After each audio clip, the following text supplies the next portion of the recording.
Hello friends, কেমন আছেন সবাই? আশা করি সবাই নিশ্চয়ই খুব ভালো আছেন। আর আমার ছোট বন্ধুরাও নিশ্চয়ই খুব ভালো আছো। আজকে চলে এসেছি আবার একটা নতুন গল্প নিয়ে, গোপাল ভাঁড়ের ঘোড়া নয় খচ্চর। তাহলে চলুন তাড়াতাড়ি দেখে নিই গোপাল ভাঁড় ঘোড়াকে কেন খচ্চর বলল।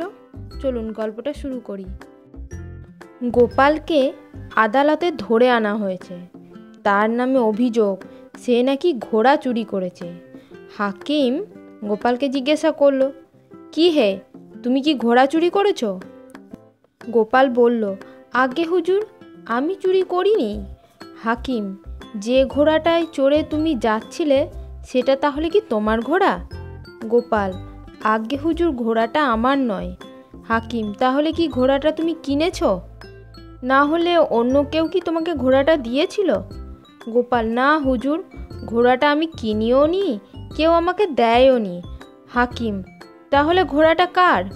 হুজুর, কেউ আমাকে ঘোড়াটা চড়তেও দেয়নি।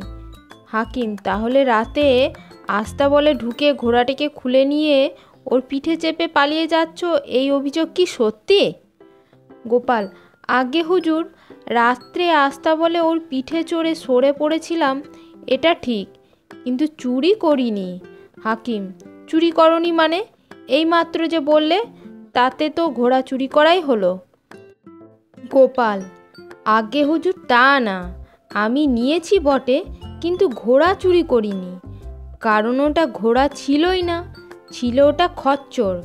ঘোড়াটা ছিল খুব ভালো করে বেঁধে রাখা, তাহলে আমি ঘোড়া নেব কিভাবে? খচ্চরটা ছাড়া ছিল, তাই ওটার পিঠেই চেপেছিলাম। হাকিম গোপালের কথা শুনে হাঁ করে গোপালের দিকে তাকিয়েই রইল, তার মুখে আর কোনো কথাই জাগলো না।